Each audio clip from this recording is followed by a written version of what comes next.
प्रिय मित्रों, नमो नमः। मैं हूं संजय मौर्य और इस YouTube चैनल संस्कृत कौमुदी में आप सभी लोगों का हार्दिक स्वागत करता हूं। मित्रों, हम लोग अध्ययन कर रहे हैं डॉक्टर बाबूराम सक्सेना की पुस्तक संस्कृत व्याकरण प्रवेशिका के अनुसार समास विचार का, और हम लोग कल की कक्षा तक षष्ठी तत्पुरुष समास तक अध्ययन कर चुके हैं और अब आज की कक्षा का सप्तमी तत्पुरुष समास से अध्ययन प्रारंभ करना है। तो आप सभी लोग अपनी पुस्तक संस्कृत व्याकरण प्रवेशिका का पृष्ठ संख्या 247 ओपन कर लीजिए, जहां पर कि नीचे सबसे हम लोगों को सप्तमी तत्पुरुष समास का पहला सूत्र जो है सप्तमी शौंडही दिया हुआ है। तो चलिए हम लोग अध्ययन प्रारंभ करते हैं। तो सबसे पहले मित्रों हम लोग देखते हैं कि यह कैसा सूत्र है। तो यह कैसा सूत्र है? विधि सूत्र है, विधान करता है। किसका विधान करता है? प्रश्न उठता है किसका विधान करता है मित्रों? तो तत्पुरुष समास का विधान करता है, जिसको कि हम लोग सप्तमी तत्पुरुष कहते हैं। किसका विधान करता है? तत्पुरुष समास का विधान करता है, जिसको हम लोग सप्तमी तत्पुरुष समास कहते हैं। अब प्रश्न उठता है कि यह विकल्प से करता है कि नित्य करता है। तो यह कैसे करता है मित्रों? विकल्प से करता है। कैसे करता है? विकल्प से। अब प्रश्न उठता है कि किस शर्त पर, किस कंडीशन में यह विकल्प से सप्तमी तत्पुरुष का विधान कर रहा है। तो कह रहे हैं कि सूत्र में चलते हैं, कह रहे सप्तमी शौंडही, अर्थात सप्तमी क्या हो जाएगा मित्रों? कह रहे कि सप्तम्यंत है ना, सप्तम्यंत सुबंत का, सप्तम्यंत सुबंत का। ठीक, किसके साथ समास होता है? कहते हैं शौंड आदि शब्दों के साथ, है ना, शौंड आदि शब्दों के साथ समास होता है। अर्थात कि एक तरफ सप्तम्यंत सुबंत होंगे, दूसरी तरफ जो होगा हमारा शौंड आदि शब्द होंगे। ठीक, इन दोनों का विकल्प से तत्पुरुष समास संज्ञक विकल्प से समास होता है, और वह समास तत्पुरुष संज्ञक समास कहलाता है। फाइनल। अब प्रश्न मित्र हम लोगों के दिमाग में उठना चाहिए कि यह जो है कि शौंड क्या है।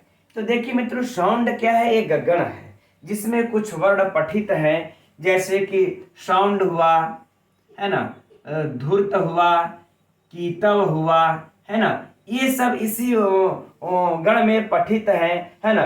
प्रवीण हुआ, संवत हुआ, अंतर हुआ। ठीक, प्रवीण हुआ, संवत हुआ, अंतर हुआ।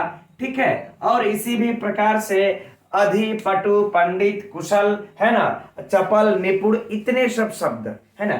चपल भी होगा, निपुण भी होगा। ठीक, चपल है, निपुण है, ये सब सारे शब्द मित्रों किसमें पठित है? इस शौंड गण में पठित है। तो कह रहे सप्तम्यंत सुबंत का इन सब के साथ समास होगा। राइट। तो चलिए अब उदाहरण एक देखते हैं कुछ इसके। तो उदाहरण हम लोगों को मित्रों क्या मिलता है? अक्ष सौंड। उदाहरण क्या है? अक्ष सौंड।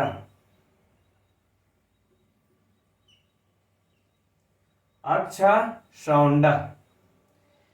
लौकिक विग्रह क्या है मित्रों? पुस्तक में दिया हुआ है, ज्यादा हम लोगों को उसमें सोचना समझना नहीं है कि अक्षेषु सौंड, अक्षेषु सौंड। अब अलौकिक विग्रह किया जाएगा, तो इसमें देख लेते हैं हम लोग विभक्तियां कौन कौन सी लगी हुई है, कितने वचन है। तो अक्षेष में कौन सी विभक्ति मित्रों? सप्तमी विभक्ति है। और वचन कितने हैं? तो बहुवचन है ना। तो हम लोग क्या लगाएंगे यहाँ पर? अक्ष, इसका मूल शब्द को लिख लेंगे, और फिर जो सप्तमी विभक्ति का लगा है बहुवचन, तो गी और सुप क्या होता है? सुप, है ना। बहुवचन में क्या होता है? सुप, गी और सुप, है ना। अब इसके बाद शौंड है, तो क्या लिख देंगे? शौंड सु, शौंड सु, है ना। अब मित्रों हम लोग देखते हैं यहाँ पर जो यह कंडीशन क्या पूरा कर रहा है कि नहीं। पूरा करेगा तभी तो यहाँ पर सप्तमी तत्पुरुष समास हो पाएगा। तो जब कंडीशन को देखते हैं मित्रों, तो हम लोग देखिए यहाँ पर अक्ष सुप है, अर्थात सप्तम्यंत सुबंत हमारा प्राप्त हो गया। इसके बाद देखिए सौंड यह सुबंत है तो यह भी प्राप्त हो गया, अतएव सप्तमी सौंडई सूत्र के द्वारा यहाँ पर समास प्राप्त हो जाएगा, है ना। अब थोड़ी सी चर्चा मित्रों हम लोग सिद्धि की भी कर लेते हैं। वैसे मैं कल काफी शॉर्टकट रूप में पढ़ाया था, थोड़ा सा स्वास्थ्य भी जैसे थकान बहुत ज्यादा हो जाती है मित्रों, कभी कभी 6-6 घंटे जो है कि अपने यहाँ कॉलेज में लीजिए फिर यहाँ तो थोड़ी सी थकान हो जाती है, कभी मन थोड़ा सा उतना चंचल नहीं रहता है ये पढ़ाने के लिए। तो कल मैं शॉर्टकट अपना दिया था। हमारे रवि के सर हैं, उन्होंने मैसेज किया, कमेंट किया कि सर अगर नहीं इच्छा है तो मत पढ़ाइए, उस दिन मैसेज कर दीजिए आज नहीं स्वास्थ्य सही है नहीं पढ़ा पाएंगे, लेकिन शॉर्टकट यदि आप अपनाएंगे तो फिर हम लोगों का क्या होगा, हम लोग कहाँ पढ़ने जाएंगे। ठीक है, तो सही बात। और इस तरह से सर कोई पढ़ाता नहीं है। तो चलिए सर मैं आपके बातों को ध्यान में रखता हूँ, साथ ही आपके सभी मित्र भाई बहन के भी बातों को ध्यान में रखता हूँ। और चलिए अब आराम से पढ़ते हैं विस्तृत। सत्य बात है कि देखिए कभी कभी होता है अगर हम उस तरह से नहीं पढ़े रहते हैं, बस ऊपर ऊपर पढ़ लेते हैं, तो क्या होता है कि वहीं 1-2 प्रश्न हमारे कंफ्यूजन में गलत हो जाते हैं और हम चैन से बाहर हो जाते हैं। तो चलिए ठीक है। अच्छा, तो यहाँ पर मित्रों देखिए है अक्ष सौंड। अब यहाँ पर अगर सिद्धि में हम लोग जाएंगे तो यहाँ पर बहुत ज्यादा कुछ नहीं है, बस अब वही बातें हो जाएंगी, वही सूत्र होंगे जिसको कि मैं सिर्फ बोल करके निकलना चाहेंगे, है ना, या फिर कह दें यहाँ पर। ठीक, चलिए अच्छा यहां पर लिख लेते हैं अक्ष सुप धन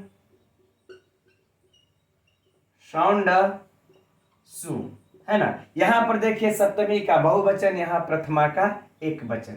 अब यहां पर इन दोनों में आप लोगों से परीक्षा में प्रश्न पूछा जाएगा कि सूत्र से यहां पर समास हुआ है, तो कंडीशन तो हमारा यह बनता है। ठीक, तो किस सूत्र से समास हुआ है मित्रों, सप्तमी सौंडय से। सप्तमी सौंडय से यहाँ पर क्या हो गया, समास हो गया। अब सप्तमी सौंडय सूत्र के द्वारा यहाँ पर समास हो जाने के पश्चात प्रथमा निर्दिष्टम समास उपसर्जनम के द्वारा, क्योंकि ये जो सप्तमी है यह जो सप्तमी जो लिखा हुआ है प्रथमा का एक वचन है, प्रथमा का एक वचन है। प्रथमा से निर्दिष्ट होने पर हम अब यहां पर देख लेंगे कि सप्तमी विभक्ति कहाँ है, तो अक्ष है ना। तो प्रथमा निर्दिष्टम समास उपसर्जनम के सूत्र के द्वारा इसकी कौन सी संज्ञा हो जाएगी मित्रों, इसकी उपसर्जन संज्ञा हो जाएगी, है ना। किसकी, इस उपसर्जन संज्ञा, है ना, किसकी हो जाएगी, इस अक्ष की उपसर्जन संज्ञा। फिर क्या हो जाएगा, उपसर्जनम पूर्वम से, उपसर्जनम पूर्वम से क्या हो जाएगा, पूर्व रूप अर्थात पूर्व में प्रयोग। फिर कृत पद्धति समासाश्च सूत्र से इसकी क्या हो जाएगी, प्रातिपदिक संज्ञा। फिर सुपो धातु प्रातिपदिक सूत्र से क्या हो जाएगा मित्रों इसका, है ना, इस शुभ और सु का लोप हो जाएगा। जब इनका लोप हो जाएगा मित्रों तो क्या बच जाएगा हम लोगों का, अक्ष सौंड, अक्ष सौंड। चलिए अब यहीं पर आकर के मित्रों हम लोगों की थोड़ी सी विचार करने वाली स्थितियां बनती हैं कि अब इसको हम लोग क्या किया जाए, अक्ष सौंडम किया जाए कि अक्ष सौंड किया जाए, या फिर हम लोग अक्ष सौंडा किया जाए, है ना, क्या किया जाएगा। चूंकि इसकी एक देश विकृत मरण्यत नियम से इसकी प्रातिपदिक संज्ञा अक्षुण्ड बनी रहती है ना। फिर करें सो जसो सूत्र के द्वारा यहाँ पर हम लोग सु आदि की उत्पत्ति कर लेते हैं। अब यहाँ पर जब उत्पत्ति कर लेंगे मित्रों तो अब इसी जगह हम लोग विचार करेंगे, तो उस नियम का हम लोगों को याद आएगा परवलिंगम द्वंद्व तत्पुरुषयो, कि द्वंद्व समास तत्पुरुष समास में बाद के लिंग के अनुसार इसका जो है कि हम लोग काम करते हैं, विभक्ति को लगाते हैं, रूप चलाते हैं। तो जब बाद वाली विभक्ति आएगी मित्रों तो यह देखिए पुल्लिंग का शब्द है, किसका शब्द है, कैसा शब्द है, यह सौंड पुल्लिंग है। तो पुल्लिंग में हमने पहले भी बता रखा है क्या करते हैं, सु को रु आदेश करेंगे ससजसो रु से, और फिर खरवसान्यो विसर्जनीय से इसको विसर्ग आदेश करके हम लोग क्या बना लेंगे, अक्ष सौंडा। आगे बातें समझ में ना। और यदि यही कहीं नपुंसक लिंग का हम लोगों को शब्द प्राप्त हो जाता तब हम लोग क्या करते, तब फिर इस सु को अतो अम से हम आदेश करके अमी पूर्वा से पूर्वरूप करके अक्ष सौंडम बना लेते, है कि नहीं। ठीक, तो ये मित्रों हम लोगों को तत्पुरुष समास यदि आप लोग चाहते हैं परीक्षा में हमारे गलत ना हो, तो ये बाद वाले शब्दों के लिंगों का पकड़ना भी समझिए कि कौन सा लिंग का है, पुल्लिंग, स्त्रीलिंग, नपुंसक लिंग, तभी हम यहाँ पर इसके शुद्ध रूप को पकड़ पाएंगे। राइट, चलिए ठीक है। अब यहां से परीक्षा का जो प्रश्न बनता है हम लोगों का क्या बन जाएगा कि अक्ष सौंडा में प्रथम प्रश्न कौन सा समास है मित्रों, सप्तमी तत्पुरुष। अब हम समझते हैं मित्रों आप लोगों का प्रथमा विभक्ति से द्वितीय तत्पुरुष से चलते चलते सप्तमी तत्पुरुष तक आज अंतिम है। इसमें इसके बाद आज ही हम देखते, इसके बाद जो है कि हम लोग समानाधिकरण तत्पुरुष को प्रारंभ किया जाएगा। लेकिन यहां तक चलते चलते अब आप लोगों को एकदम याद हो गया होगा। हम समझते अगर प्रतिदिन कक्षा लेते होंगे तो वही प्रश्न होंगे, कौन सा समास है, सप्तमी तत्पुरुष, किस, और इसका लौकिक विग्रह क्या हो जाएगा ये, अलौकिक विग्रह क्या हो जाएगा यह, और इसमें किस सूत्र से समास हुआ है, किस सूत्र से अक्ष सौंडा में समास हुआ है, तो इस सप्तमी सौंडा से समास हुआ है। बाकी ये जो सूत्र है मित्रों ये सब पूछेंगे नहीं, ये सब हम परीक्षा में नहीं पूछा जाएगा, है ना। इतनी गहराई तक संभवतः अभी नहीं नहीं अभी तक तो नहीं पूछा गया है, तो हम उम्मीद करेंगे अभी पूछा भी नहीं जाएगा। लेकिन हाँ, ये सौंडा सौंडम ये हम लोगों को लिंगों को पकड़ना जो है कि बहुत ही आवश्यक है। चलिए अब बाकी यह सूत्र से अगर प्रश्न पूछा गया तो सप्तमी सौंडा कैसा सूत्र है, तो विधि सूत्र है। किसका विधान करता है, तो तत्पुरुष समास का विधान करता है ना, है ना। चलिए अब हम लोग इसमें से कुछ अलग भी उदाहरण दिए हुए हैं, कुछ अन्य भी उदाहरण, चलिए एक दो उदाहरणों को देख लेते हैं। सबको तो देखना संभव नहीं हो पाएगा, ठीक है, क्योंकि आगे भी अध्ययन करना है। तो अब अगला उदाहरण हम लोगों का क्या है, प्रेमणी धूर्त, है ना, प्रेम धूर्त, प्रेम धूर्त। ठीक, अब लौकिक विग्रह तो मित्रों दिया हुआ ही है ना, लौकिक विग्रह तो दिया हुआ है प्रेमणी धूर्त। ठीक, अब यहां पर क्या कर लेगा लौकिक विग्रह, तो इसको पकड़ लीजिए, है ना, कि यह कितने सप्तमी का एक वचन, सप्तमी तो ही है, एक वचन द्विवचन बहुवचन, तो कितना है मित्रों यह एक वचन, तो प्रेम गी और धूर्त और क्या हो जाएगा मित्रों सु, यह हमारा हो जाएगा प्रेम गी धूर्त सु। राइट, ठीक, हाँ। अब इसके बाद अगला देखिए उदाहरण है इसी प्रकार से। अब बाकी जो प्रश्न होंगे मित्रों सेम इसी प्रकार से हो जाएंगे, सिद्धि भी सेम इसी प्रकार से हो जाएगी, कोई समस्या नहीं होगी। अब अगला उदाहरण है कि द्यूते कितवः, है ना, द्यूत कितवः, द्यूत कितवः, ठीक, द्यूते कितवः। अब यहां भी मित्रों हम लोग वही देख,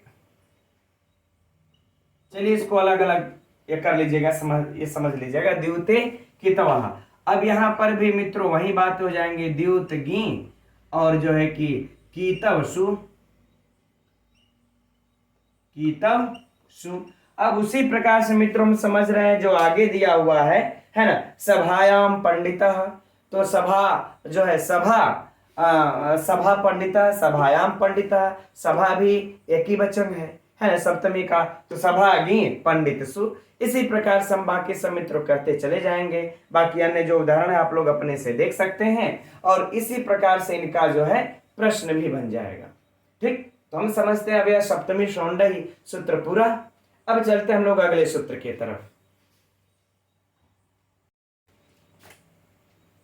तो अब अगला सूत्र है सिद्ध शुष्क पक्व बंधैश्च।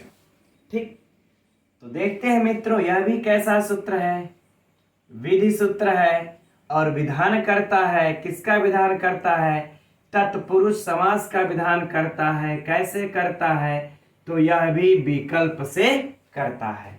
फाइनल किस कंडीशन में कर रहा है, तो बस मित्रों हम लोगों को उसी में थोड़ा सा और जोड़ लेना है क्या जोड़ लेना है? तो कह रहे हैं कि सप्तम्यंत सुबंत का, है ना, बस ज्यादा नहीं करना है, जोड़ लेना है। कह रहे हैं कि सप्तम्यंत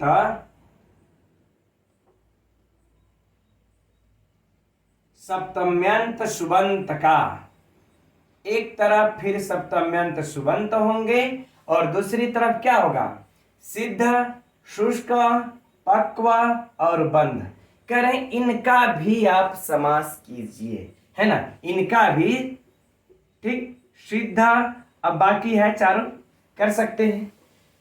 तो कह रहा है अब यह सूत्र कि सप्तम्यंत सुबंत के साथ सिद्ध, शुष्क, पक्व, बंध का भी विकल्प से समास को प्राप्त होता है और वह समास सप्तमी तत्पुरुष समास कहलाता है। राइट, है ना। यद्यपि हम लोगों की पुस्तक में यदि आप देखेंगे तो हम लोगों का एक ही में इसको कुशल, चपड़, निपुण के बाद जो है कि सिद्ध, शुष्क, पक्व और बंध को भी जोड़ दिया है ना। जबकि आगे ये सिद्ध, शुष्क, पक्व, बंध ये जो है नीचे जो दूसरा सूत्र दिया हुआ है उस सूत्र के द्वारा यहां पर समास हो रहा है।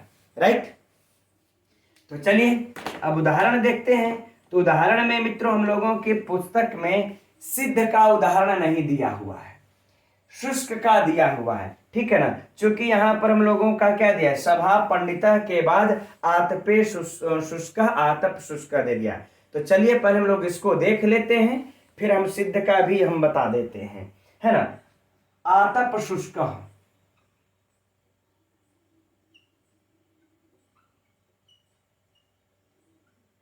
आतप शुष्क, ठीक है। लौकिक विग्रह क्या हो जाएगा? तो आतपे शुष्क, है ना। अब अलौकिक विग्रह क्या हो जाएगा मित्रों इसका? आतप कितना है? सप्तमी का एक वचन, तो क्या हो जाएगा? आतप गी और शुष्क, शुष्क शु, यही हो जाएगा हम लोगों का। तो यह लौकिक। अब बातें आती है, समास थोड़ा सा देख ले, यह शर्तों को पूरा कर रहा है कि नहीं कर रहा है। तो देखिए स्पष्ट रूप में हम लोगों को यहाँ पर आतप गी सप्तम्यंत सुबंत है। कैसा सुबंत है? सप्तम्यंत सुबंत है। और कह रहे च मने और हाँ, और इधर देखिए च मने और अर्थात इन शब्दों के साथ भी सप्तम्यंत सुबंत का समास हो। तो यहाँ पर शुष्क हमारा यह सुबंत प्राप्त हो गया। अतएव सिद्ध, शुष्क, पक्व, बंधैश्च इस सूत्र के द्वारा यहां पर मित्रों क्या हो जाएगा? विकल्प से समास। विकल्प से क्या हो जाएगा? समास। तो जब समास कर लेंगे मित्रों तो क्या बन जाएगा? आतप शुष्क। अब बाकी की प्रक्रिया मित्रों सेम वही होगी जो हम लोगों ने अक्ष सौंडह में किया, इसलिए पुनः उसका करना तो कोई यहां पर औचित्य बनता नहीं, है ना। तो सेम वही हो जाएगी। अब बस प्रश्न कर लिया जाए कि आतप शुष्का में कौन सा समास है? तो सप्तमी तत्पुरुष समास है। किस सूत्र से है? तो सिद्ध, शुष्क, पक्व, बंधैश्च इस सूत्र से समास हुआ है। इसका लौकिक विग्रह और यह हो जाएगा अलौकिक विग्रह। अच्छा, कुछ हमारे मित्रगण लोग कमेंट्स भी किए, सर ये तो विकल्प से आप बार बार बोलते हैं, अगर समास नहीं हुआ तब क्या किया जाएगा? तो समास करने का मतलब नहीं हुआ तो आप आतपे शुष्का भी लिख सकते हैं, यह भी शुद्ध माना जाएगा। आप रचना कर रहे हैं, पुस्तक लिख रहे हैं, संस्कृत भाषा में निबंध इत्यादि कुछ भी लिख रहे हैं, तो आप आतपे शुष्का भी कर सकते हैं। अगर आपकी इच्छा है तो आतप शुष्का भी कर सकते हैं। दोनों अपने जगह पर ये शुद्ध हैं, इसमें कोई भी गलत नहीं है, ठीक है। तो विकल्प से कहने का तात्पर्य है कि यहाँ पर आपको समास करने का प्रावधान दिया जा रहा है विकल्प से। एक बार कर सकते, एक बार नहीं। लेकिन अगर यही नित्य का प्रावधान होता है ना, विकल्प के जगह पर अगर नित्य का कहीं प्रावधान होता तो आपको फिर यहाँ पर आतप शुष्क है नित्य करना पड़ता। अब तब आपकी मर्जी नहीं चलती, है ना।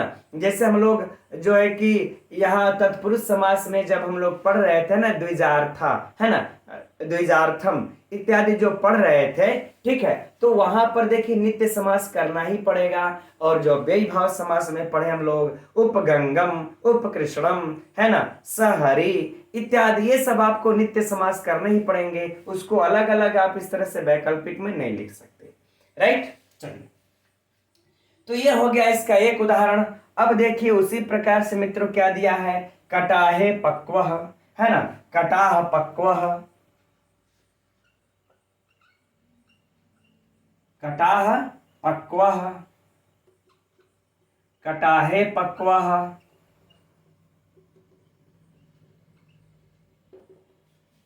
अब क्या हो जाएगा, यहां भी मित्रों वही हो जाएगा, कटाहगी, है ना, और पक्वशु। अब बताइए यहां पर आप लोगों को क्या कुछ ऐसा लग रहा है जो कि परीक्षा में पूछे और आप लोग कंफ्यूज हो, आप लोगों को संशयात्मक हो? हमें तो नहीं लगता ऐसा कहीं यहाँ पर कठिनता है। बस एक ही चीज मित्रों ध्यान में रखना है कि कटाहे अकटाह पक्व में सप्तमी तत्पुरुष है, लौकिक अलौकिक। अब सप्तमी है तो सप्तमी कटाहे पक्वा लगा ही लेंगे, अलौकिक कैसे हल कर लेंगे। और सूत्र याद कर लीजिए कि इस सूत्र के द्वारा यहाँ पर समास हुआ है। अब इसी तरह से मित्रों क्या है, चक्रबंध, चक्रे बंध, चक्रगी बंधसु हो जाएगा। अब जो सिद्ध का नहीं दिया हुआ है तो उसको देख लेते हैं, रस सिद्धा, रस में सिद्ध, इसका क्या हो जाएगा मित्रों, आतपे शुष्क, है ना, अर्थात धूप में सूखा हुआ। इसमें चूंकि धूप में सूखा हुआ, कड़ाही में पकाया हुआ। ठीक, अब रसे सिद्धा का देख लीजिए, चूंकि पुस्तक में नहीं दिया है, अगर मान लेते ऐसा उदाहरण दे दिया तब, रस सिद्धा, है ना, तो क्या हो जाएगा, रसे सिद्धा, रसे सिद्धा। ठीक, अब आगे वही कर लेंगे, रसगी सिद्धसु, कोई समस्या नहीं है मित्रों, है ना। तो हम समझ रहे हैं, यह भी सूत्र हो गया। अब चलिए हम लोग अगले सूत्र की तरफ बढ़ते हैं। तो अब अगला और अंतिमवा सूत्र है मित्रों हम लोगों के सप्तमी तत्पुरुष समास का, यूं कह लें व्यधिकरण तत्पुरुष समास का, है ना, कि ध्वांग छेणक छेपे। यह सूत्र कैसा सूत्र है मित्रों, तो यह भी देखिए विधि सूत्र है, विधान करता है। किसका विधान करता है मित्रों, तो यह भी जो है कि तत्पुरुष समास का ही विधान कर रहा है ना। लेकिन किसके साथ, किस कंडीशन में, किस शर्त पर कर रहा है, तो देखते हैं। अब इस सूत्र में करें ध्वांच, है ना, ध्वांग छेण छेपे, है ना। अब यहां पर भी मित्रों यहीं पर बातें बस उसी तरह से ठीक कर लेंगे कि सप्तम्यंत, है ना, यहां भी वही बातें हो जाएंगी, सप्तम्यंत सुबंत का। एक तरफ सप्तम्यंत सुबंत होंगे और दूसरी तरफ क्या होंगे, करें कि ध्वांच, ध्वांच का अर्थ होता है मित्रों कौवा, ध्वांच का अर्थ क्या होता है, कौवा। लेकिन कह रहे हैं कि ध्वांचड़ छेपे अर्थात निंदा गम्यमान होने पर, है ना, क्या होने पर मित्रों, तो कह रहे हैं कि निंदा गम्यमान होने पर, कह रहे हैं कि निंदा गम्यमान होने पर ये ध्वांच अर्थात ये ध्वांचवाचक शब्दों के साथ, है ना, ध्वांचवाचक अर्थात कौवावाचक शब्दों के साथ, ठीक, सीधे लिख लीजिए, कौवावाचक शब्दों के साथ समास होता है ना। बातें समझ में आ गई? फिर से एक बार सुनिए कि सप्तम्यंत सुबंत का निंदा गम्यमान होने पर जो ध्वांच कौवावाचक ऐसा अगर कोई शब्द सुबंत आता है तो उनके साथ यह तत्पुरुष समास को प्राप्त होता है और वह समास क्या कहा जाता है, सप्तमी तत्पुरुष संज्ञक होगा। राइट, अब उदाहरण देखते हैं मित्रों, पुस्तक में दिया हुआ हम लोगों को कि तीर्थ ध्वांच,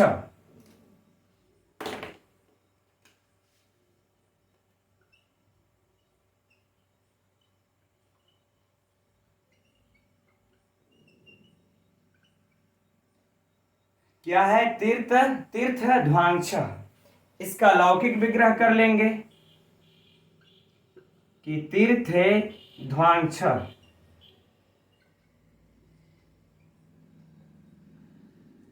आगे बातें समझ में, तीर्थे ध्वांच। अब तीर्थे ध्वांच हो गया, अब इसका हम लोग क्या कर लेंगे मित्रों, अलौकिक विग्रह।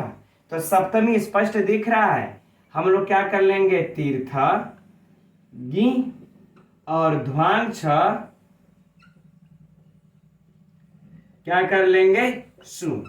ठीक, अब यहां पर मित्रों हम लोग देख लेंगे कि तीर्थ गी का यह सप्तम्यंत सुबंत है। इस सप्तम्यंत सुबंत के बाद ध्वांग सु आया है, अर्थात कौवा सु। अब बात यह देखना है मित्रों कि यह जो ध्वांग शब्द आया हुआ है अर्थात कौवा, ठीक है ना, यह जो है कि निंदा अर्थ में है कि नहीं, निंदा अर्थ में है कि नहीं। तो जैसे देखिए मित्रों, यह यहां पर यह जो है कि ध्वांग कौवा यानी कि इसको हम लोग तीर्थे काका, तीर्थ काका भी कह सकते हैं, तीर्थे वायसः भी कह सकते हैं। अर्थात कहने का भाव यह है, यहां पर यह निंदा अर्थ में आया हुआ है। कैसे, तो जैसे देखिए, तीर्थ में जाने पर जैसे कौवा बहुत ज्यादा देर तक वहां नहीं ठहरता, वह तुरंत भात खाएगा और उड़ जाएगा, है ना।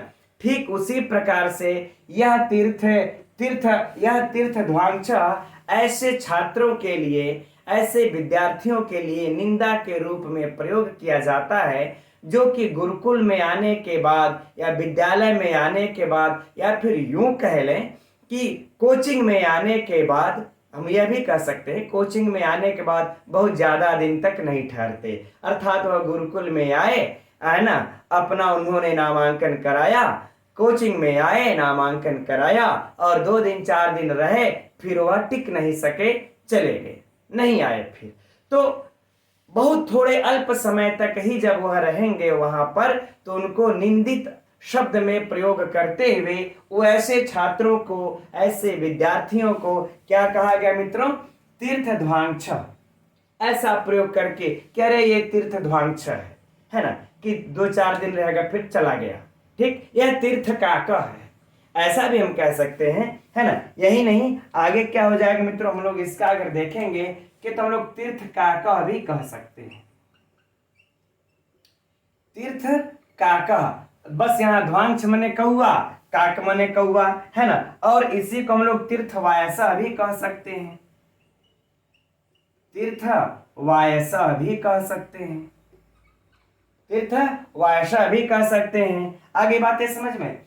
तो अब इसी तरह से इसका मित्रों तीर्थे काका, तीर्थे वायसा, लौकिक विग्रह, तीर्थ गी काक सु करके हम लोग अलौकिक विग्रह भी लगा लेंगे, राइट। यह सारे शब्द उसी अर्थ में है, निंदित अर्थ में है। कौवा भी यहाँ पर आया है, निंदित अर्थ में है। अगर कहीं ये कौवा सुंदर दिखने अर्थ में या कौवा कुछ बोलने अर्थ में कुछ इस प्रकार से होता, तब यहाँ पर मित्रों समास नहीं होगा। यह कौवा निंदा अर्थ में आना चाहिए, निंदा गम्यमान होने पर ही इस ध्वांग कौवा का इस सप्तम्यंत सुबंत के साथ समास होगा, राइट। चलिए, अब प्रश्न जो बन जाएगा मित्रों क्या हो जाएगा कि तीर्थ ध्वांग में कौन सा समास है, तो सप्तमी तत्पुरुष समास है। किस सूत्र से है, तो ध्वांग छेड़ छेपे सूत्र से है। लौकिक विग्रह अलौकिक विग्रह, है ना। बाकी ध्वांग छेड़ छेपे सूत्र से अगर कुछ प्रश्न आएगा तो विधि सूत्र इत्यादि लगा लेंगे, और बाकी इधर भी मित्रों कंडीशन सेम है। अब इसके बाद देखिए हम लोगों का इसी में एक वार्तिक कार आ जाते हैं, है ना। कह रहे हैं कि ध्वांग छेड़ इति अर्थ प्रत्यग्रहणम, कि करें ध्वांग जो निंदा अर्थ में अगर ऐसा कोई उससे अर्थ भी ग्रहण कर लेना चाहिए। अर्थात हम लोगों का लास्ट उदाहरण क्या दिया हुआ है कि श्राद्ध का कह, श्राद्धे का कह, श्राद्ध का कह, है ना, श्राद्धे का कह।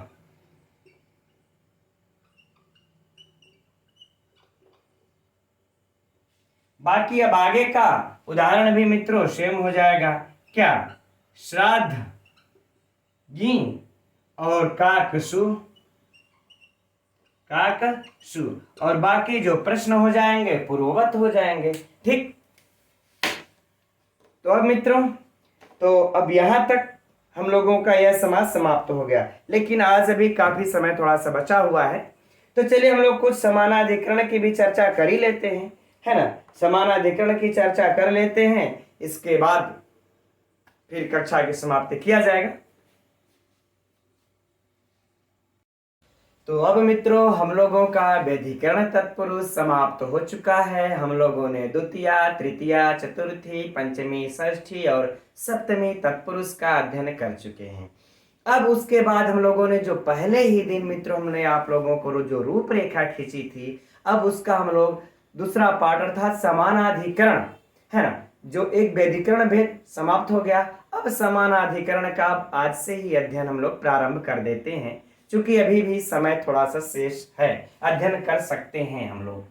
तो समानाधिकरण मित्रों प्रारंभ करते हम लोग इस सूत्र के साथ कि तत्पुरुषः समानाधिकरणः कर्मधारयः। दिया हुआ है, पुस्तक आप लोग खोल सकते हैं मित्रों, पृष्ठ संख्या 248, नीचे सबसे पहला सूत्र। तो देखते हैं मित्रों यह कैसा सूत्र है। यह याद कर लीजिए, विधि सूत्र नहीं है, यह संज्ञा सूत्र है। यह क्या कैसा सूत्र है? संज्ञा सूत्र। कौन सी संज्ञा करता है मित्रों? तय करें कि कर्मधारय संज्ञा करता है। एकदम इसको नोट कर लीजिएगा, यह परीक्षा में पूछा जा सकता है। यह कौन सी संज्ञा करता है? कर्मधारय संज्ञा करता है। अब कब करता है, किस सिचुएशन में यह करता है, किस परिस्थिति में करता है यह कर्मधारय संज्ञा? तो कहते हैं कि जब वह तत्पुरुष समानाधिकरण, जब उसका अधिकरण समान हो तब, है ना, जब उस तत्पुरुष का अधिकरण जब समान होगा तब वह तत्पुरुष समास कर्मधारय कहलाएगा। तब वह तत्पुरुष समास क्या कहलाएगा? अब अगर संक्षिप्त में समझे मित्रों तो बस यही होगा, है ना, कि समान अधिकरण वाला जो तत्पुरुष है वह कर्मधारय संज्ञक भी हो। सिंपल सी बात। अच्छा, अब एक चीज है मित्रों, हम आप लोगों को यहीं पर कंफर्म कर देना चाहते हैं। यहां पर ये बहुत सूक्ष्मता, थोड़ी सी गहराई वाली बात है ना, कि अगर इसका आपने इस तत्पुरुष समास का नाम यदि आपने कर्मधारय समास रख दिया है तो इसका तात्पर्य यह नहीं हुआ कि इसका तत्पुरुष संज्ञा समाप्त हो गई। नहीं, इसकी यह तत्पुरुष संज्ञा भी बनी रहती है और ऊपर से हम एक और नाम रख देते हैं, कर्मधारय भी नाम रख दिए। संज्ञा अर्थात नाम, हम एक कर्मधारय भी नाम रख दिए। अगर उसमें से इसीलिए जो है कि अगर ऐसा नहीं करते, अगर तत्पुरुष समास संज्ञा को हटा करके सिर्फ उसका कर्मधारय ही संज्ञा रख देंगे तो मित्रों जो उदाहरण जैसे हम लोगों का आता है ना, कि उत्तम, गौह इत्यादि में जो टच प्रत्यय का जो विधान किया जाता है वो विधान नहीं हो पाता। और भी आगे कई कंडीशन आएंगे जहां पर ऐसा कोई कार्य नहीं हो पाता। अब मैं इसको आप लोगों को अपने शब्दों में समझाता हूं। जैसे मान लेते हैं, है ना, कि किसी का नाम है देवदत्त, है ना, ये पहले से नाम है, ठीक। यह जैसे कि तत्पुरुष, अब इस तत्पुरुष का मान लेते हैं वैसे देवदत्त किसी का नाम है। अब इसके बाद मान लेते हैं कुछ बड़ा हुआ, चाहे इसकी परिस्थितियां कुछ बदली, तो हम प्रेम से इसको, चाहे जो भी कुछ हो, हम इसको देवदत्त के साथ साथ हम मान लेते हैं कि हम शुभदत्त भी कहने लगे या शिवदत्त भी कहने लगे। क्या हम कहने लगे? शिवदत्त भी कहते हैं। तो यह इसका नाम देवदत्त खत्म नहीं न हो जाएगा, नाम हमने नहीं न बदला, नाम पहले भी इसका देवदत्त था और आज भी है, बस एक है कि मैंने एक और नामकरण इसका कर दिया, शिवदत्त रख दिया, एक और नाम रख दिया, बस। अच्छा, अब ऐसे में क्या होगा, हम कह देंगे कि जाओ देवदत्त को, है ना, देवदत्त एक लोटा पानी या एक पेन दो मुझे, तो देवदत्त भी जाएगा लेकर के तुरंत आएगा एक पेन। अगर हम शिवदत्त कहेंगे तो भी आएगा, या हमने कह दिया शिवदत्त को दे दो पेन, है ना, तो आप उस देवदत्त को भी देंगे। ठीक उसी प्रकार से मित्रों इसी तत्पुरुष का यह नाम तो है ही है, यह नाम नहीं हटाया गया, बस यह एक और कह दिया गया कि इसका एक और नामकरण हम कर देते हैं कर्मधारय। क्या कर दिए? कर्मधारय समास, है ना, कर्मधारय एक और नाम रख देते हैं। कब? इस तत्पुरुष को हम कर्मधारय कब बोलेंगे? जब इसका अधिकरण समान हो जाएगा। आ गई बातें समझ में मित्रों? ये थोड़ी सी गहराई की बात थी। किसका तत्पुरुष संज्ञा बना भी रहता है, हम अलग से इसको कर्मधारय कहते हैं। अब इसकी आवश्यकता कहाँ पड़ेगी, किस प्रकार से पड़ेगी, अभी आज ही की कक्षा में हम लोग देख लेंगे। राइट, चलिए अब बात आ गई मित्रों की समान अधिकरण। अब यह अधिकरण किस प्रकार से समान होता है, अब इसकी भी चर्चा हम लोगों ने कह ही रखा है ना, कह रखा है जिस दिन पहले दिन कक्षा चली थी उसी दिन, कि जब दो मित्र अगर दो अलग अलग चटाई पर बैठे हों तो उनका अधिकरण समान नहीं होगा, वह व्यधिकरण होगा। जब वह दोनों एक ही आसन पर एक ही चटाई पर बैठे होंगे तब उनका अधिकरण समान होगा। इसके लिए मैंने आप लोगों को राज्ञः पुरुषः और कृष्णः सर्पः का उदाहरण भी दिया था। ठीक है, अब उसको पुनः यहाँ पर रिपीट नहीं करना चाहेंगे। अब हम लोग सीधे सीधे अब अगले सूत्र की तरफ बढ़ते हैं, है ना। अब अगला सूत्र क्या है मित्रों, विशेषणम विशेषण बहुलम। चूंकि यह तो संज्ञा किया, संज्ञा करके खाली हो गया। अब सूत्र क्या कहता है, अब आगे सूत्र को देखते हैं।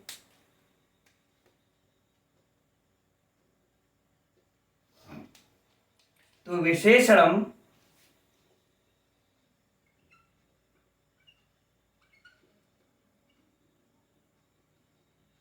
विशेषण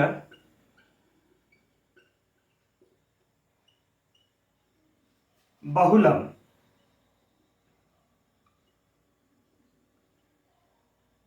है ना, विशेषणम विशेषण बहुलम। राइट, अब इस सूत्र को देखते हैं मित्रों, क्या कह रहा है सूत्र। यह देखिए है विधि सूत्र। यह कैसा सूत्र है, विधि सूत्र है। यह विधान कर रहा है, यह क्या कर रहा है, विधान कर रहा है ना। कैसा, यह किसमें विधान कर रहा है, कैसे विधान कर रहा है, तो कह रहे हैं कि यह कह रहा है कि भेदक अर्थात इस विशेषण का पूर्व पद में विशेषण हो और उत्तर पद में विशेष हो। क्या हो, विशेष। इधर ऐसे समझ लेते हैं, इधर क्या होगा मित्रों, विशेषण, ठीक, और इधर क्या हो जाएगा, विशेष्य,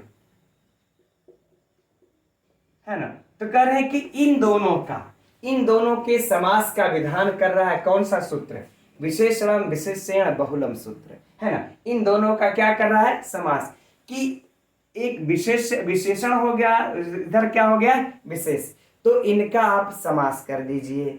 लेकिन समास नित्य करना है मित्रों कि वैकल्पिक करना है कि बहुलता से करना है, प्रश्न उठता है ना। क्योंकि यह बात भी हम लोगों को दिमाग में बराबर बना करके रखनी पड़ेगी मित्रों कि यह समास नित्य, वैकल्पिक या फिर बहुलता से। तो कैसे कर रहा है मित्रों, यहाँ पर यह बहुलता से, बहुलम, बहुलता से समास कर रहा है। अब इस बहुलता की भी चर्चा हम लोग कर चुके हैं। बहुल के कितने अर्थ होते हैं, 4। क्वचित प्रवृत्ति, क्वचित, है ना, यानी कहीं प्रवृत्ति होना और कहीं प्रवृत्ति नहीं होना, कहीं हो गया। अब लिखेंगे नहीं, उसी को हम बाद में दिखला लेंगे, उदाहरण में आ जाइए कि कहीं प्रवृत्ति होगी, यह सूत्र, कहीं समास होगा, कहीं समास नित्य होगा और कहीं नित्य नहीं होगा, और कहीं विकल्प से होगा और कहीं कुछ और ही बन जाएगा। यह इसके 4 बहुलता के अर्थ होते हैं। तो जब भी विशेषण विशेष से हम लोगों को मिलेगा मित्रों, तो कहीं इन चारों से होगा, है ना, यानी समास होगा भी, नहीं भी होगा, विकल्प से होगा, बहुत, और कुछ और भी हो सकता है। तो चलिए फिलहाल हम लोग अब इसका उदाहरण देखते हैं। तो उदाहरण हम लोगों की पुस्तक में दिया हुआ है मित्रों, कृष्णः सर्पः, कृष्णः सर्पः, कृष्ण सर्पः, कृष्ण सर्पः। इसका लौकिक विग्रह क्या हो जाएगा मित्रों, कृष्ण, कृष्णः सर्पः, कृष्णः सर्पः। अब मित्रों जरा देखिए कि जब समान अधिकरण रहेगा, जब दोनों का अधिकरण जब एक ही रहेगा, दोनों का अधिकरण एक ही विभक्ति में होगी, है ना, एक ही विभक्ति में होगी, अर्थात प्रथमा प्रथमा, अर्थात प्रथमा प्रथमा। ठीक, अगर जो लोग भी मित्रों, जो मैंने आप लोगों को समास, तत्पुरुष समास, पूरे समास की रूपरेखा जो तत्पुरुष समास की समझाई थी, है ना, तत्पुरुष समास की, जहां से हम लोगों ने तत्पुरुष समास प्रारंभ किया है, उसको अगर जो लोग भी अभी भाई बहन नहीं देखे होंगे मित्रों, प्लेलिस्ट में वीडियो पड़ी है, उस कक्षा को आप लोग देख लीजिएगा, ये तब सरलता समझ में आ जाएगा। अब इसका लौकिक अलौकिक विग्रह जब किया जाएगा मित्रों, प्रथमांत है, यह भी प्रथमांत है, एक ही वचन है, तो एक वचन में क्या हो जाएगा हम लोगों का, कृष्णसु और सर्पसु, सर्पसु, यह हो गया हम लोगों का, क्या हो गया, ये अलौकिक विग्रह। ठीक, प्रथमांत को निकाल देंगे, मूल मूल पद को लिख देंगे। अब मित्रों यहां पर पुनः एक बार हम चर्चा करना चाहेंगे सिद्धि की। ठीक है, अब देखिए यहां पर बाकी सारी प्रक्रियाएं वहीं हो जाएंगी, क्या कि कृष्ण सु, अब यहां पर देखिए कृष्ण सु या कृष्ण मतलब क्या हो गया, काला सर्प, क्या हो गया मित्रों, काला, और सर्प मतलब सांप। ठीक, काला सांप, तो काला हमारा क्या हुआ, विशेषण या क्या है मित्रों, विशेषण। ठीक, विशेषण हमको प्राप्त हो गया। इधर क्या है, विशेष्य, इधर क्या है, विशेष्य। तो अब हमारा विशेष अर्थात सांप, अब हमारा यहां पर इस विशेषण है ना, इस विशेषण अर्थात इस भेदक विशेषण सुबंत का है ना, इस कह रहे भेदक विशेषण सुबंत का इस समानाधिकरण भेद्य सुबंत विशेष के साथ इस विशेषण विशेषण बहुलम सूत्र से समास को प्राप्त हो गया, समास को प्राप्त हो गया। अच्छा, अब ये समास को प्राप्त हो जाएगा मित्रों, तो हम लोग क्या कर लेंगे, इसका समास। अब आगे सिद्धि, कंडीशन पूरा हुआ तो समास। अब आगे सिद्धि में जब हम लोग चलेंगे तो बाकी प्रक्रिया वही हो जाएगी। प्रथमा निर्दिष्टम समास उपसर्जनम से इसकी उपसर्जन संज्ञा कृष्ण की है ना, कृष्ण की उपसर्जन संज्ञा होने पर इसका पूर्व में जो है कि प्रयोग, फिर जो है कि सुपो धातु प्रातिपदिकों से इसकी प्रातिपदिक संज्ञा, फिर इनका सुपो धातु से लोप। अब क्या बन जाएगा मित्रों, है ना, क्या बन जाएगा, कृष्ण सर्प। अब यहां पर लिख लेते हैं कृष्ण सर्प, मिला लेंगे।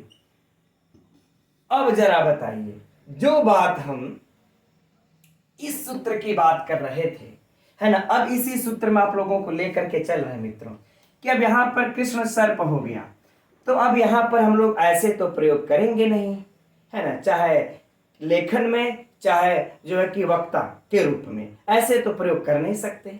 हमको स्वाद की उत्पत्ति तो मित्रों करनी ही करनी पड़ेगी। अब प्रश्न यह उठता है, उठेगा ना, कि अब इसको हम किस लिंग में रखें, है ना, इस पूरे शब्द को जब हम बनाएंगे तो किस लिंग में रखेंगे, पुल्लिंग में रखेंगे, नपुंसक लिंग में कि स्त्रीलिंग में। तब कहते हैं मित्रों, तब यही सूत्र हम लोगों का आ जाएगा, क्या, परवलिंगम द्वंद्व तत्पुरुषयो, परवलिंगम द्वंद्व तत्पुरुषयो, कि द्वंद्व समास और तत्पुरुष समास में है ना बाद के लिंग का ही निर्धारण होता है, यह बात चर्चा हमेशा होती है। तो अगर जरा अब यहां पर अपने दिमाग को चलाइए कि अगर जरा आप लोग सोचिए कि अगर हम इस समास की यह तत्पुरुष संज्ञा हटा करके यदि सिर्फ कर्मधारय संज्ञा कर दिए होते, तो क्या यह परवलिंगम द्वंद्व तत्पुरुषयो, यह सिर्फ किसमें करता है मित्रों, द्वंद्व और तत्पुरुष के लिए ही न है, यह द्वंद्व और तत्पुरुष समास के लिए ही न है यह। ठीक है, कि द्वंद्व समास में और तत्पुरुष समास में जो बाद का लिंग होता है उसी के अनुसार हम पूरे का लिंग बना लेते हैं। तो अब आप लोग कहेंगे कि यह तत्पुरुष समास है कहां, प्रश्न जरा दिमाग में उठाइए अपने, कि अब यह तत्पुरुष समास रह कहां गया है, यो तो कर्मधारय समास हो गया है।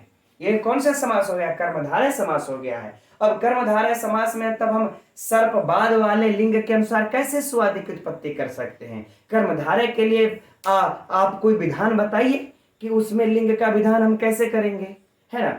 इसीलिए मित्रों कि हम, लेकिन यहां पर तो बात यह है विपरीत उल्टा है। क्या उल्टा है कि यहां पर इस कृष्ण सर्प की इस तत्व कर्मधारय समास की संज्ञा के साथ साथ जब तत्पुरुष समास की संज्ञा इसकी बनी रहेगी, तभी हम परवलिंगम द्वंद्व तत्पुरुष है ना। परवलिंगम द्वंद्व तत्पुरुषो, इस सूत्र के द्वारा, इस नियम के द्वारा हम यहाँ पर बाद वाला जो लिंग होगा उसके अनुसार हम सुआदि की उत्पत्ति कर पाएंगे। जब इसमें से हम तत्पुरुष समास का नाम इसका हटा ही देंगे तब कैसे काम कर पाएंगे। जैसे अभी हमने कहा कि जब हम उसका देवदत्त नाम रखे रहेंगे तभी ना हम कह देंगे देवदत्त खड़ा हो जाओ तो खड़ा होगा, नहीं तो जब हम देवदत्त को एकदम मिटा करके जब शिवदत्त रख देंगे फिर कहेंगे देवदत्त खड़ा हो जाओ तो कैसे होगा, वो नहीं ना हो पाएगा। इसलिए हमने उसका एक नाम सही थी मित्रों, एक नाम और रख दिया। बस यही बात है यहाँ पर कह रहे हैं, एक नाम था एक नाम और रख दिया, अब उस नाम रखने से यह हमारा काम हल हो गया। राइट, चलिए अब इस बातों को जब हमने अब इस परवलिंगम द्वंद्व तत्पुरुषो सूत्र के द्वारा सु आदि की जब उत्पत्ति कर लेंगे तो मित्रों हमारा सर्प कौन सा लिंग है, यह पुलिंग है। तो पुलिंग है तो सु को रू फिर विसर्ग है ना लगा करके हम लोग क्या बना लेंगे, कृष्ण सर्प। अभी मित्रों इसमें आप लोगों को परीक्षा के लिए बहुत बातें जाननी है, थोड़ी सी और बातें जाननी है ना, लेकिन अब यह तो सिद्ध हो गया।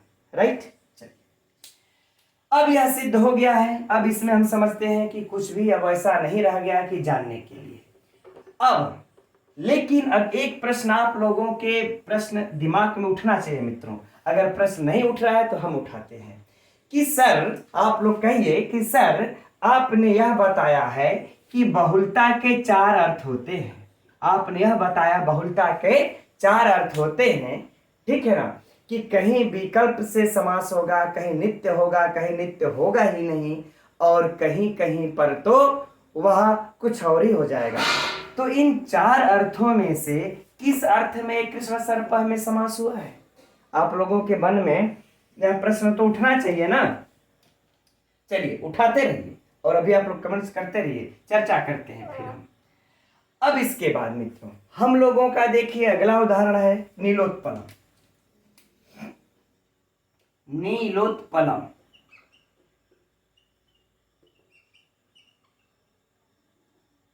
नीलोत्पलम में अब इसका विग्रह क्या हो जाएगा मित्रों, नीलम उत्पलम, नीलम उत्पलम। विशेष विशेषण दिख रहा है मित्रों, कोई समस्या नहीं, नील सु और उत्पल, उत्पल सु कर लेंगे, है ना। अब बाकी की प्रक्रिया मित्रों सेम यहीं तक होगी, लेकिन एक जगह पे बस थोड़ा सा चेंज आएगा कि जब हम इसका सारी प्रक्रिया करके जब आगे बढ़ेंगे, बाकी यहां तो दिख ही रहा है यह विशेष कमल, उत्पल माने कमल, कमल कैसा है तो नीला है, कमल कैसा है तो नीला है, हमारा विशेषण हो गया। अब यह विशेषण हो गया तो इस सूत्र के द्वारा हमारा सरलता से समास को प्राप्त हो गया, बातें खत्म। लेकिन अब बाकी जब प्रक्रिया में हम लोग जाएंगे मित्रों तो यहां पर क्या कर लेंगे, नीलोत्पल हम यह बना लेंगे, नील उत्पल गुण संधि करके नीलोत्पल बना लेंगे। अब फिर वही सूत्र आ जाएगा परवलिंगम द्वंद्व तत्पुरुषयो, है ना, क्योंकि आप लोगों के मन में यह उठना चाहिए मित्रों कि यहाँ पर कृष्ण सर्प विसर्ग लगा है और यहाँ पर म आ गया है, क्यों आ गया है, तो वही परवलिंगम द्वंद्व तत्पुरुषयो सूत्र आ जाएगा मित्रों। और फिर उत्पल हमारा कौन सा है ना, उत्पल हमारा कौन सा लिंग है, कमल नपुंसक लिंग है। तो जब हम यहाँ पर सु आदि की उत्पत्ति करेंगे तो सु आदि की उत्पत्ति करने पर अतोम से इसको, अतोम से इसको, सु को अम आदेश और अमी पूर्वा से पूर्व रूप करके तब हम नीलोत्पलम बना लेंगे। तो यह जानना मित्रों हम लोगों को बेहद जरूरी होगा, है ना। अब इसका नीलोत्पलह नहीं बनेगा, है ना, नीलोत्पलह नहीं बनेगा और इसका सर्पम नहीं बनेगा। परीक्षा में मित्रों आप लोगों के शुद्ध अशुद्ध करके इस बात को पूछा जा सकता है। राइट, अच्छा अब हम लोग बातें कर लेते हैं मित्रों अब इसके परीक्षा उपयोगी प्रश्न की, परीक्षा उपयोगी प्रश्न की, थोड़ा सा इसमें से कौन कौन से प्रश्न आएंगे अब उस पर थोड़ी सी चर्चा कर लेते हैं। तो पहला प्रश्न हो जाएगा हम लोगों का कौन सा, कृष्ण सर्प में कौन सा समास है।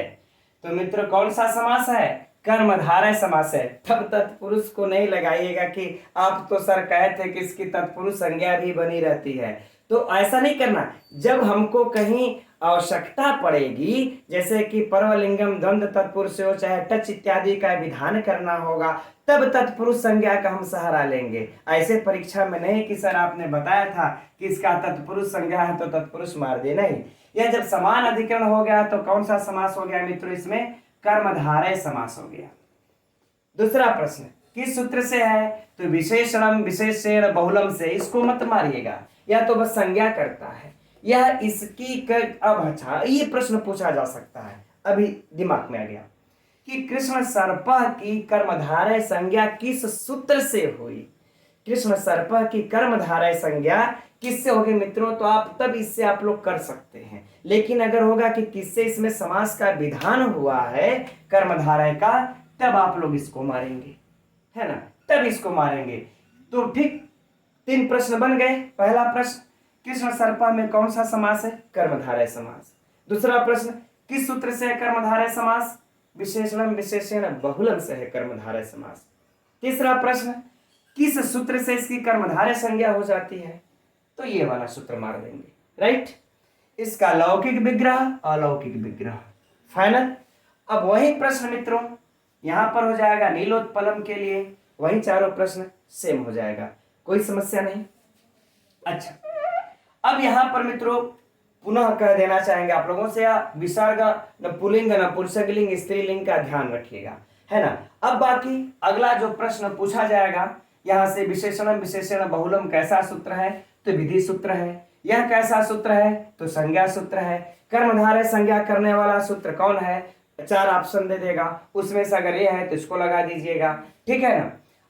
इस तरह से ठीक हो गया। अब हमने एक प्रश्न जो अभी आप लोगों से उठाया था बहुलता वाले पर चलते हैं कि बहुल के 4 अर्थ थे, तो इसमें से किस किस अर्थ में दोनों में समास हुआ है, इसको भी नोट कर लीजिए मित्रों आप लोग, है ना, कि कर्मधारय समास तो दोनों में है, लेकिन किस किस में है, तो इस कृष्ण सर्पा में मित्रों नित्य समास हुआ है। कौन सा समास है, यह नित्य समास का उदाहरण है, क्योंकि हमने पहले ही कह दिया कि इसके 4 अर्थों में एक जगह तो नित्य होगा, एक जगह जो है कि विकल्प से होगा, है ना, और कह रहे एक जगह तो होगा ही नहीं, है ना, कि होगा ही नहीं, और कह रहे हैं कि एक जगह तो कुछ और ही हो जाएगा, है ना, कुछ और ही हो जाएगा। तो ये नित्य वाला उदाहरण है कृष्ण सर्पा। आप लोगों से पूछा जा सकता है मित्रों परीक्षा में, और जरा सोचिए आप लोग ऐसे अध्ययन कर रहे हैं, अगर परीक्षा में अगर व्याकरणाचार्य बढ़िया से अगर पेपर बनाए और इस तरह से बना दे कि कृष्ण सर्पा में किस में बहुलता के किस अर्थ में समास हुआ है, नित्य अर्थ में, विकल्प में, है ना, कि होगा ही नहीं, या फिर कुछ और अर्थ, कौन अर्थ में हुआ है, तो सोचिए कितने अच्छे अच्छे लोग कंफ्यूज हो जाएंगे मित्रों। तो यही है मित्रों, देखिए गहराई। यद्यपि मैंने कल की कक्षा से मैं भी संतुष्ट नहीं था, और हमारे रवि के सर का, चलिए अच्छा बात तो हो चुकी है, कोई बात नहीं। और कल भी आप लोगों ने जो कक्षा लिया, जो हम लोग सुखनासो ये प्रदेश का जो सार अध्ययन किया, उसमें मैंने आप लोगों के ढेर सारे कमेंट्स देखे, और कमेंट्स जब आप लोगों के चल रहे थे तो बड़ा अच्छा लगता है मित्रों, और वही होता है मेरे एनर्जी के स्रोत वही है और कुछ नहीं। तो देखिए यह किस अर्थ में मित्रों, यहाँ पर नित्य अर्थ में, अर्थात आपको कृष्ण सर्प ही लिखना पड़ेगा, है ना। अब आप लोग कहेंगे कि सर नित्य समास का तो स्वपद विग्रह होता ही नहीं है, तो मित्रों देखिए इसके लिए कुछ अलग भी है, चूंकि संज्ञा इत्यादि होता है, लोहिता करके अलग भी बातें हैं, अब उधर हम नहीं जाएंगे, नहीं तो ढेर गहराई हो जाएगी, ठीक है। इधर चलते हैं, अब नीलोत्पलम में चलते हैं। नीलोत्पलम में मित्रों यह दूसरा वाला है, यह विकल्प से समास है। नीलोत्पलम में कैसा समास है, कह रहे हैं कि यहां पर विकल्प से समास है, राइट, यहां पर विकल्प से समास है, अर्थात नीलोत्पलम, नीलम उत्पलम भी कर सकते हैं, नीलोत्पलम भी कर सकते हैं, कोई समस्या नहीं है। तो यहां पर किस अर्थ में समास हुआ, विकल्प, यह भी भयंकर प्रश्न, राइट। अब आगे बढ़ते हैं। अब आप लोगों को इच्छा मन में जानने की होगी, तब कहीं समास होगा भी नहीं, इसका भी उदाहरण देख लेते हैं। तो मित्रों इसका उदाहरण हम लोगों का क्या हो जाएगा, रामो जामदग्नयः, ये बड़ा फेमस है मित्रों, यह भी रामो जाम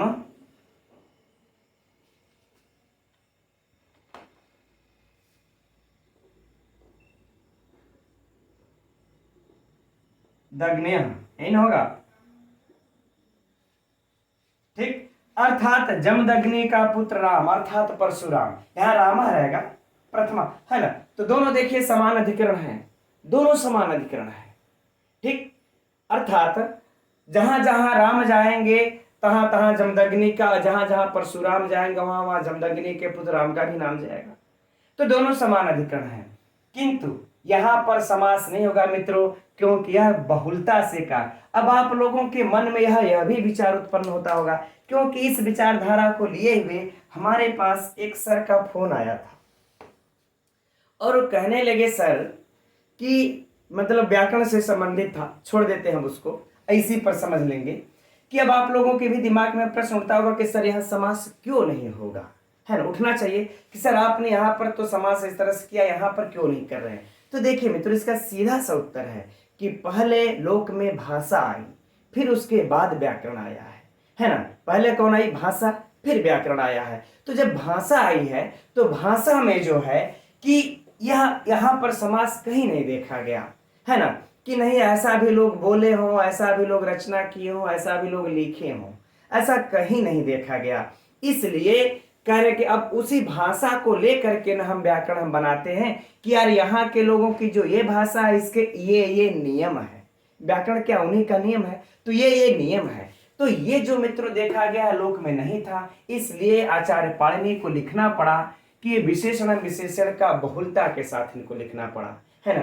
कि कहीं हमने लोक में देखा है, कहीं नित्य भी समास हो जाता है इस कंडीशन में, कहीं विकल्प से भी हो जाता है और कहीं होता ही नहीं, राइट। अब मित्रों अगला सूत्र है किम छेपे, लेकिन अब आज के लिए इतना ही रहने देते हैं, है ना। अब कल किम छेपे से प्रारंभ किया जाएगा। एक बात कहना भूल रहे हैं, इसको कर्मधारय के साथ साथ आप लोगों की पुस्तक में दिया होगा मित्रों कि विशेषण पूर्व पद कर्मधारय कहते हैं। क्या कहते हैं इसको? नहीं, ये तो समास ही नहीं होगा, यहां तो बात ही खत्म हो जाती है इन सब समासों को, है ना। क्या कहेंगे? विशेषण पूर्व पद कर्मधारय,